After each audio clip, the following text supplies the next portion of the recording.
যায় মানুষ তাকে ভোলে না। যুগের পরে যুগ কেটে যায় মানুষ তাকে ভোলে না। চলে না রে চলে না রে চলে না রে চলে না, চলে না রে চলে না রে কাকে ছাড়া চলে না। কে সে পরিচয় কি তার? হাসির রাজা জ্ঞানের রাজা রসিক রাজা গোপাল ভাঁড়। হাসির রাজা জ্ঞানের রাজা রসিক রাজা গোপাল ভাঁড়। হাসির রাজা জ্ঞানের রাজা।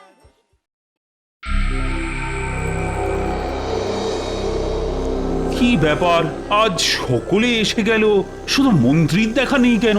আমি তো আজ মন্ত্রী মশাইকে ওই বাজারে আড়তদারদের সঙ্গে কথা বলতে দেখেছি। মন্ত্রী আড়তদারদের সঙ্গে কি কথা বলছিল? সেটা তো বলতে পারবো না মহারাজ, আমাকে দেখেই তো সরে গেল।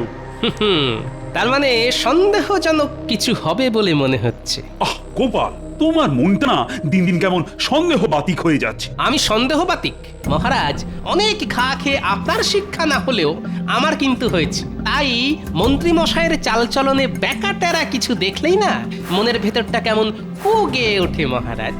তা তো গাইবেই।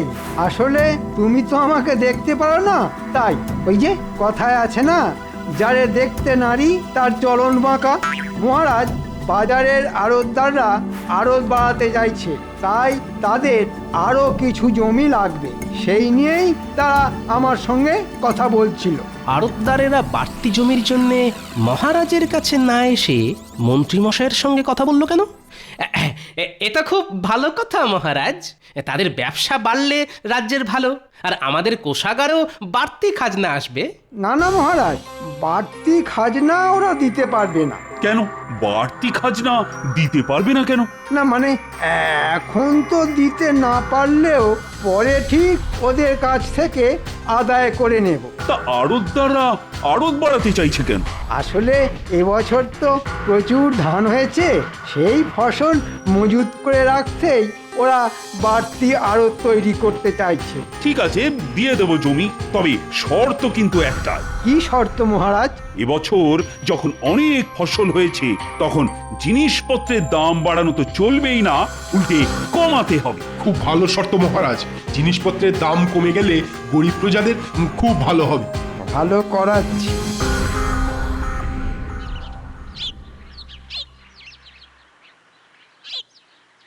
বুঝলে গোপাল, আজ বেশ জমিয়ে মাছ ধরতে হবে।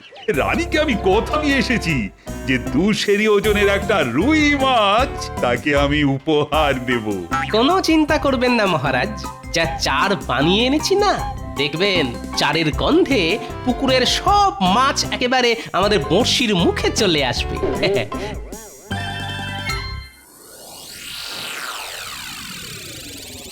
শোন, অনেক বলে কয়ে তোদের জমি দিতে মহারাজকে রাজি করিয়েছি। এখন তোদের কথা দিতে হবে যে আমি যা যা বলবো তোরা তাই তাই করবি। ঠিক আছে মন্ত্রী মশাই, আপনি যা যা বলবেন আমরা তাই তাই করব। তা কি করতে হবে আমাদের? এবছর ধান তো প্রচুর ফলেছে, তাই মহারাজ দাম কমাতে বলেছেন। প্রথম কদিন তোরা দাম কমিয়ে দিবি, তারপর সব ফসল অন্য জায়গায় সরিয়ে দিয়ে বাজারে ঘাটতি তৈরি করে হু হু করে দাম বাড়িয়ে দিবি। দাম বাড়িয়ে দেব? হ্যাঁ, এতে তোদের বাড়তি যা লাভ হবে তার অর্ধেক দিবি আমাকে। কি মাথায় ঢুকেছে? কিন্তু হু হু করে দাম বাড়িয়ে দিলে মহারাজ যদি রেগে গিয়ে আমাদের বিরুদ্ধে কোনো ব্যবস্থা নিয়ে বসেন? আরে অত ভয় পাচ্ছিস কেন? মহারাজকে সামলাবার দায়িত্ব আমার, তোরা শুধু আমার কথা মতো কাজ করে যাবি। ঠিক আছে, তাই হবে। আজ তাহলে আমরা আসি মন্ত্রী মশাই। হ্যাঁ হ্যাঁ, আয় আয়। আড়তদারদের নিয়ে দারুণ একটা চাল চেলেছেন তো। আরে এ তো চালের প্রথম কিস্তি, এর পরের চালে কিস্তিমাত হবেন মহারাজ, আর এই রাজ্যের রাজা হব আমি, বুঝেছিস? বাবা, কি মোক্ষম চাল! চাল তো চাললেন, কিন্তু ওই হলে ফুটো হয়ে সব সব চাল আবার ওই ছড়িয়ে যাবে না তো? এই ঘটা, মুখ সামলে কথা বলবি। তোর এত বড় সাহস, হ্যাঁ? আমার সামনেই আমার দেওয়া চালকে অপমান করিস, হ্যাঁ? অপরাধ অপরাধ নেবেন না, আসলে আসলে ওই এতদিন ধরে দেখে আসছি তো। কি দেখে আসছিস? ওই যে অনেক ফন্দি আপনি আঁটেন, কিন্তু ওই গোপালের ওই বুদ্ধির কাছে শেষ অব্দি হেরে গিয়ে ওই যাকে বলে কিনা ওই ল্যাজে গোবরে হয়ে যান। ল্যাজে গোবরে? বেরো বেরো হতো ছাড়া, এক্ষুনি দূর হয়ে যা আমার বাড়ি থেকে। এই জীবনে তোর মুখ আর যেন কখনো না দেখি। যা, দূর হ, দূর হ। এবারে যদি আপনি যেতেন তাহলে আর এই মুখ দেখাতে আসবো না। হ্যাঁ, তবে আবার যদি ওই হারেন তাহলে এই শ্রীমুখ ঠিক দেখিয়ে যাব। হ্যাঁ, তবে রে, এই জন্যই বলে যার শিল যার নোড়া তারই ভাঙে দাঁতের গোড়া। একটা বেঈমান আমার খেয়ে আমারই পড়ে আজ আমারই সমালোচনা করছে।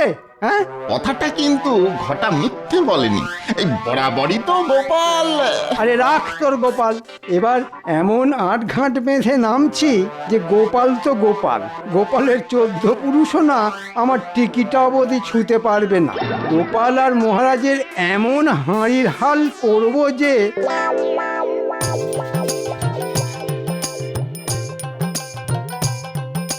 কি গো গোপাল, আধ ঘন্টার উপর তো হয়ে গেল, একটা মাছও তো ধরা পড়লো না। সবুর করুন মহারাজ, সবুর করুন। মাছ ধরার প্রথম কথাটাই হলো ধৈর্য। মহারাজ নড়ছে নড়ছে, টেনে ডুবোতে গেলেই মারুন হ্যাঁচকা টান। লেগেছে লেগেছে, মুখে বড়শি লেগেছে।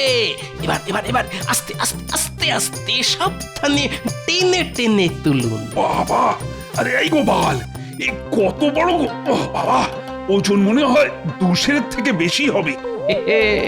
কিরকম চার মেখেছি বলুন। মহারাজ আপনি মাছ ধরছেন? খুব ভালো, খুব ভালো। বাহ বাহ বাবা বাহ, বাবা কত বড় মাছ! তা এখন এই কাগজে চট করে একটা স্বাক্ষর করে দিন তো। কিসের কাগজ? ওই যে আড়তদারদের সঙ্গে একটা চুক্তিপত্র। আড়তদারদের সঙ্গে চুক্তি? কেন, এতদিন তো যা হয়েছে সবই তো মুখের কথায়। না না মহারাজ, দিনকাল পাল্টে যাচ্ছে, মুখের কথায় এখন কি সব কিছু বিশ্বাস করা উচিত? তা কি লেখা আছে ওই চুক্তিপত্রে? ওই যে এখন খাজনা দিতে না পারলেও 1 বছর পর থেকে খাজনা দিতে হবে, আর জিনিসপত্রের দাম কমাতে হবে। এই কথা, ঠিক আছে, দাও, স্বাক্ষর করে দিচ্ছি। না মহারাজ, না পড়ে স্বাক্ষর করবেন না। হ্যাঁ, সেটাও ঠিক। শোনো মন্ত্রী, দেখতেই তো পাচ্ছ এখন আমি মাছ ধরায় ব্যস্ত। কাল রাজসভায় চুক্তিপত্রটা নিয়ে এসো, আমি ভালো করে পড়েই না হয় স্বাক্ষর করে দেবো। কিন্তু ওরা তো আজকেই চাইছে, কারণ ওরা আজ যে নতুন আড়তের ভিত পুজো করতে চায়। তা আজ ভিত পুজো হোক, কালই না হয় হবে চুক্তি। তুমি চুপ করো তো। কথা হচ্ছে রাজা মন্ত্রীর মধ্যে সামান্য ভাঁড় হয়ে মাঝখান থেকে আমাদের কথার মধ্যে ফুট কেটো না তো। দিন মহারাজ দিন, সইটা করে দিন। দেব? হ্যাঁ মহারাজ দিন।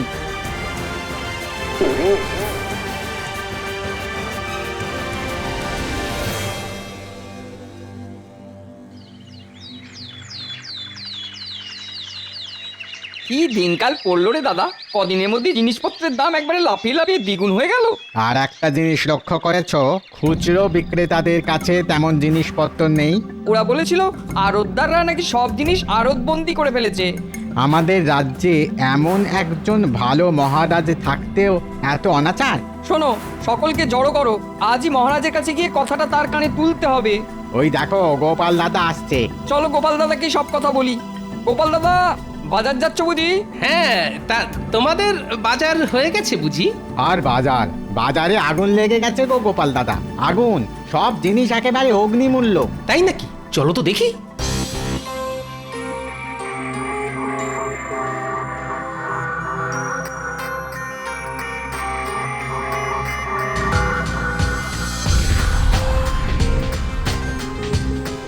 কি ব্যাপার, জিনিসপত্রের দাম নাকি খুব বেড়ে গেছে? হ্যাঁ গো গোপাল দাদা, আর দাম বেড়ে যাওয়ার জন্যে বিক্রি বাটাও তেমন নেই। তা এবছর তো সব দিক দিয়েই ভালো ফলন হয়েছে, তাহলে দাম বাড়লো কেন? সেটা কি করে বলবো গোপাল দাদা, আসলে যতদূর শুনেছি তাতে আড়তদাররা সব জিনিস কিনে আড়তে মজুত করে ফেলেছে। সে কি?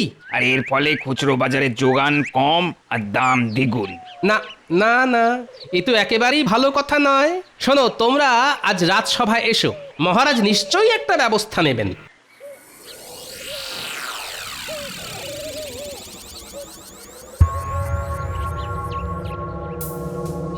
শুনেছি কোনো এক রাক্ষসীর প্রাণভোমরা ছিল একটা কৌটোর মধ্যে, আর মহারাজ কৃষ্ণচন্দ্রের প্রাণভোমরা আছে এই কাগজের মধ্যে।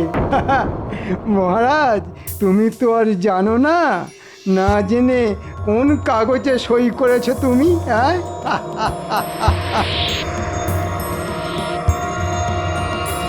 কিছু একটা ব্যবস্থা নিন মহারাজ, নাহলে আমরা যেসব না খেতে পেয়ে মরে যাব। হ্যাঁ মহারাজ, না খেতে পেয়ে মরে যাব। আহা, কোনো চিন্তা করো না তো।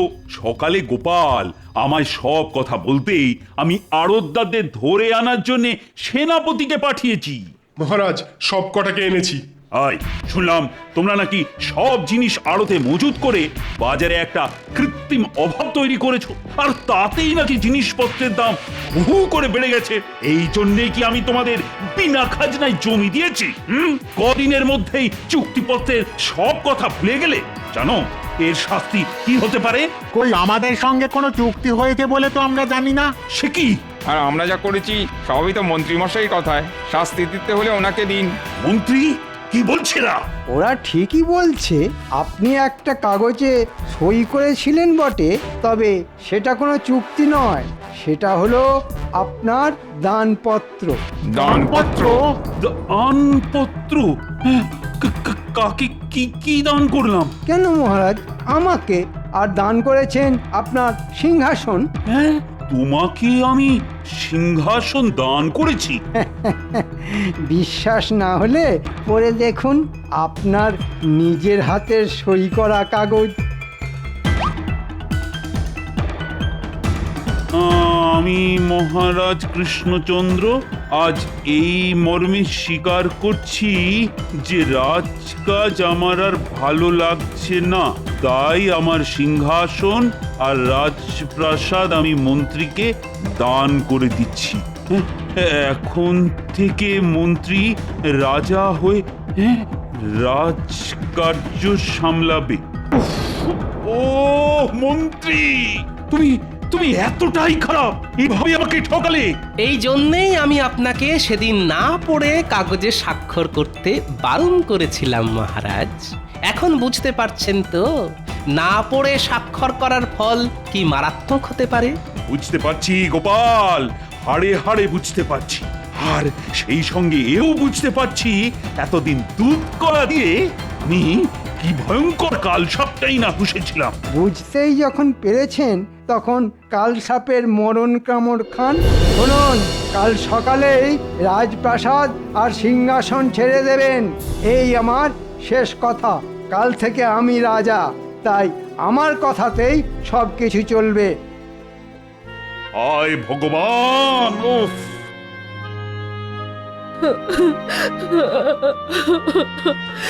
এখন এখন কোথায় যাবেন মহারাজ? জানি না কোন গাছতলায় গিয়ে আমাদের দাঁড়াতে হবে। রানী রানী, আমায় ক্ষমা করে দাও। আমি মানছি যা কিছু হয়েছে সবই আমার নির্বুদ্ধিতার ফল। মহারাজ, শাস্ত্রে বলেছে গতস্য শোচনা নাস্তি। যা হয়ে গেছে তার জন্য বিলাপ না করে ভবিষ্যতে কি করা দরকার সেটাই ভাবতে হবে। কি আর ভাববে গোপাল, সবই তো শেষ হয়ে গেছে। কিন্তু শেষ থেকেও তো শুরু করা যায় মহারাজ। কিভাবে? আমি কথা দিচ্ছি 3 দিনের মধ্যে ওই কুচক্রী মন্ত্রীকে সিংহাসন থেকে উৎখাত করে সেই সিংহাসন আপনাকেই ফিরিয়ে দেব আমি। পারবে গোপাল? আপনার আশীর্বাদে আমি সব পারবো রানীমা। মহারাজ, কাল রাজপ্রাসাদ ছেড়ে যাবার সময় আপনি কোষাগারের সব অর্থ, সোনা দানা আর আপনার সিন্দুক সঙ্গে নিয়ে যেতে ভুলবেন না। কিন্তু আপনার দানপত্রে শুধু সিংহাসনের কথা লেখা আছে, আর কিছু নয়। আমি এখন আসি মহারাজ, অনেক কাজ বাকি আছে।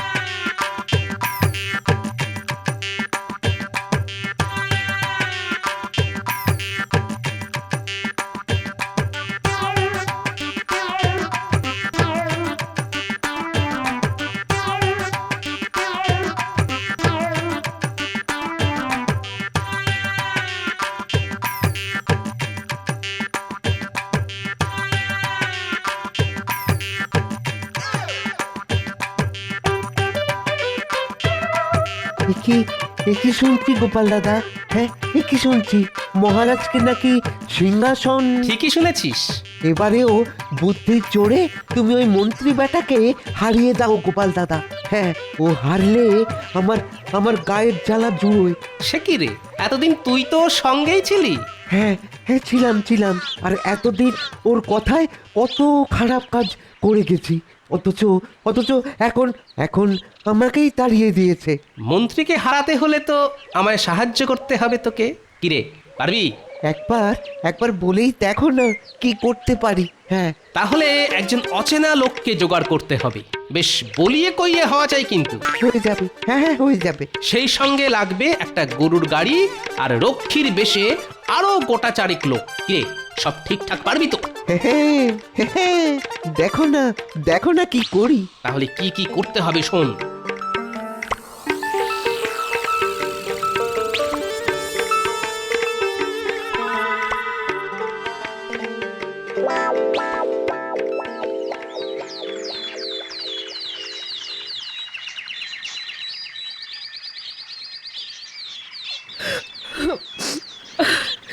একদিন রানী হয়ে এই প্রাসাদে পা রেখেছিলাম, আজ ভিখারিনী হয়ে চলে যেতে হচ্ছে। আমি তো বলেছি রানীমা, 3 দিনের মধ্যে ওই কুচক্রী মন্ত্রীকে সিংহাসন থেকে উৎখাত করে সেই সিংহাসন মহারাজকে ফিরিয়ে দেব। যাও সব করবে। এ কি, গরুর গাড়িতে সিন্দুক তুলছেন কেন? কি আছে ওতে? রাজকোষের সব অর্থ আর সোনা দানা। না, উনি এসব নিয়ে যেতে পারেন না। কেন পারেন না কুচক্রী মশাই? দানপত্রে শুধু সিংহাসন আর রাজপ্রাসাদের কথাই লেখা আছে, রাজকোষ বা মহারাজের সিন্দুকের কোনো উল্লেখ নেই। বাবা, তাড়াহুড়োয় খুব কাঁচা কাজ করে ফেলেছি দেখছি। চলে আসুন মহারাজ।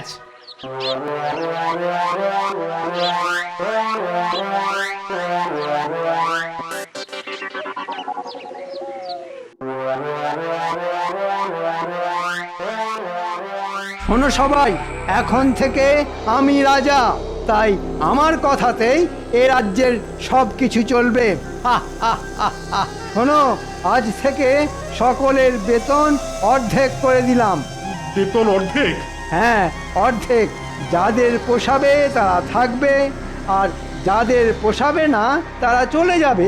একই বলা নেই কওয়া নেই, হুট করে রাজসভায় ঢুকে পড়লে যে। ঢুকে না পড়ে কি করব? বাজারে জিনিসপত্র পাওয়া যাচ্ছে না, যেটুকু যা যাচ্ছে তার দাম 3 গুণ 4 গুণ হয়ে গেছে। সবে তো 3-4 গুণ, ভবিষ্যতে 5-6 গুণ হয়ে যেতে পারে। তাহলে আমরা খাবো কি? আমাদের সংসার চলবে কি করে? অত চলাচলির মধ্যে আমি নেই। মুদ্রা কথা, এ রাজ্যে থাকতে হলে চড়া দাম দিয়েই জিনিসপত্র কিনতে হবে। আর একটা কথা, এবার থেকে খাজনা কিন্তু দ্বিগুণ হয়ে যাবে। যে আমার বিরুদ্ধে কথা বলবে তার পরিণতি হবে কারাবাস। আমি মুর্শিদাবাদ থেকে আসছি। আমার পরিচয় হলো, আমি নবাবের নতুন দূত। নবাবের দূত? তা কি দরকারে এসেছো বলো? নবাব বলে পাঠিয়েছেন খাজনা বাবদ এক্ষুনি তার 5000 স্বর্ণ মুদ্রা প্রয়োজন। 5000 মোহর এক্ষুনি? তা কি করে সম্ভব? সম্ভব অসম্ভব তো আমি জানি না, আমি শুধু ওই 5000 স্বর্ণ মুদ্রা নিয়ে যাওয়ার জন্যে গরুর গাড়ি এনেছি। স্বর্ণ মুদ্রা পেলে ভালো, না পেলে নবাবের আদেশ মতো আমি আপনাকে বেঁধে নিয়ে যাব, সেখানেই হবে আপনার শাস্তি। ওরে বাবা, এখন কি করব? রাজকোষের সব অর্থ তো মহারাজ নিয়ে চলে গেছে। এত মোহর এখন জোগাড় করব কি করে? ঠিক আছে দূত, তুমি একটু অপেক্ষা করো, আমি দেখছি। কোনো মতেই নয়। ওরে হতভাগারা, খাজনা না পেলে নবাব কৃষ্ণনগর আক্রমণ করে এই রাজ্য কেড়ে নিতে পারেন। না, এই মুহূর্তে এত মোহর আমাদের পক্ষে দেওয়া সম্ভব নয়। ওরে বাবা, তাহলে কি করবো এখন? ওরে বাবা, রাজা হওয়ার এ কি শাস্তি! এখন কি হবে? আরে ছাতার মাথা হবে আমার মাথা আর তোর মুন্ডু। কি গোপাল দাদা, হ্যাঁ, কিরকম লেজে আগুন ধরিয়ে দিয়েছি বলো? বিলকুল। এবার দেখ না, ওই লেজের আগুনে কুচক্রী বেটা কেমন জ্বলে পুড়ে মরে। ওরে বাবা, এখন কি করি? হ্যাঁ, অতগুলো মোহর তো জোগাড় করা সম্ভব নয়। হ্যাঁ, এখন যেমন করেই হোক ওই দূতের হাতে কিছু গুঁজে দিয়ে ওকে আটকাতেই হবে। হ্যাঁ হ্যাঁ। ও ভাই দুধ, একটু কাছে এসো না, কানে কানে একটা কথা বলি। বলুন। বলছিলাম কি, তোমাকে আমি কিছু অর্থ দিচ্ছি, ওটা নিয়ে যেমন করে হোক তুমি একটু সামলে দাও। হ্যাঁ, আমাকে ঘুষ নিতে বলছেন? চলুন চলুন তাহলে এক্ষুনি আপনাকে বেঁধে নিয়ে যাই। ওরে বাবা, কি করবো রে? না না, পালাতে হবে। পালিয়ে কোথায় যাবেন কুচক্রী মশাই? ওই যে কথায় আছে না, পালাবার পথ নেই, জম আছে পিছে। আমায় আমায় ছেড়ে দাও গোপাল, আমি রাজা হতে চাই না। তাহলে ওই দানপত্রটা দিন।